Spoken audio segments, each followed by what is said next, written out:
बात तो ये है कि जिस प्रकार से अभी उत्तर प्रदेश में पत्रकारों पे जो हमला हुआ, इससे ये कह सकते हैं कि ये एक सुनियोजित षड्यंत्र था। अखिलेश यादव की पार्टी समाजवादी पार्टी ने जिस प्रकार से पत्रकारों को घेर कर मारा, सुना है कि 7-8 पत्रकारों को मारा, जिसमें से 2-3 पत्रकारों की हालत बहुत ज्यादा गंभीर थी।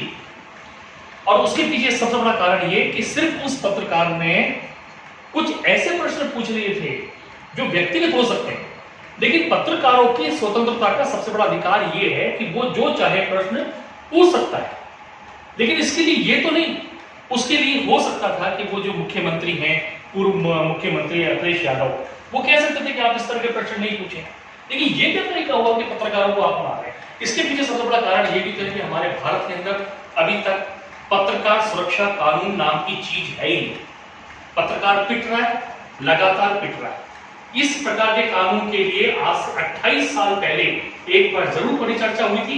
उस समय कहा गया था कि सर पत्रकार सुरक्षा कानून की आवश्यकता है, लेकिन अभी तक सरकारों ने गौर नहीं किया है और पत्रकार लगातार पिटते जा रहे हैं। अब तो ये देखा जाता है कि 3 स्तंभ, संविधान के 4 स्तंभों में 3 स्तंभ तो मजबूत हो गए, लेकिन एक ही पत्रकारों का जो स्तंभ है संविधान का, चौथा स्तंभ, ये सबसे ज्यादा जर्जर है, अनाथ है, और सबसे बड़ी बात है कि कोई सुनने वाला नहीं है। जबकि देखा जाए तो तीनों स्तंभ आज एक चौथे स्तंभ पे टिका हुआ है।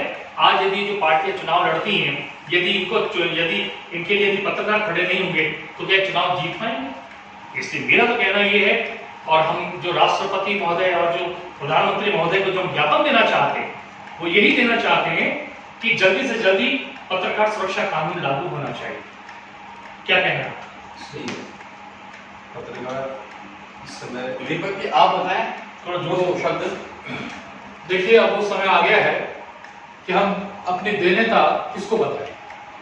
जब आपको मालूम है आपके हर चीज का माध्यम सिर्फ और सिर्फ पत्रकार है, तो क्यों ना क्या पत्रकार के लिए सुरक्षा कानून नहीं होना चाहिए? हम और सुरक्षा कानूनों के लिए उनकी आवाज अखबार और मीडिया ही माध्यम बनते हैं।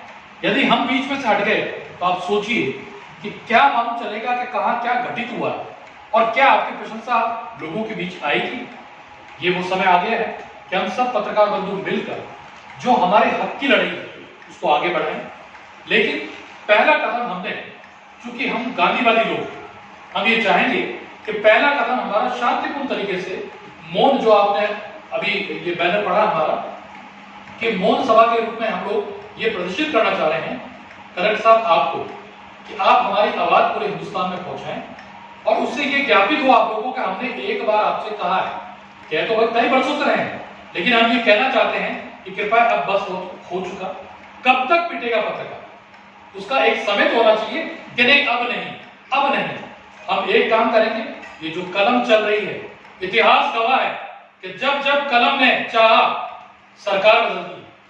हम ये नहीं कहना चाह रहे हैं कि हम उग्र रूप में आएंगे, नहीं, शांतिपूर्ण तरीके से बात की जा सकती है। और उसका पहला कदम आज हमारा है कि हम ये कहना चाहते हैं आपके माध्यम से कि कृपया बहुत हो चुका, अब हमारे लिए कानून बनना आवश्यक है। धन्यवाद। क्यों सुभाष, क्या कहना आपका? सही पत्रकार सुरक्षा कानून जरूरी है और सभी पत्रकार इसमें शामिल है। आज जल्दी से एसोसिएशन ऑफ राजस्थान की तरफ से सभी पत्रकार एकजुट होकर हम कलेक्टर साहब को ज्ञापन देंगे और कलेक्टर साहब के द्वारा सभी प्रधानमंत्री साहब और राष्ट्रपति साहब महोदय को ज्ञापन दे करके, और इस पत्रकार सुरक्षा कानून के बारे में हम ये चाहते हैं कि जल्दी से जल्दी कानून व्यवस्थापिका हो। हमारे जो 3 स्तंभ है, व्यवस्थापिका, न्यायपालिका और कार्यपालिका, व्यवस्थापिका और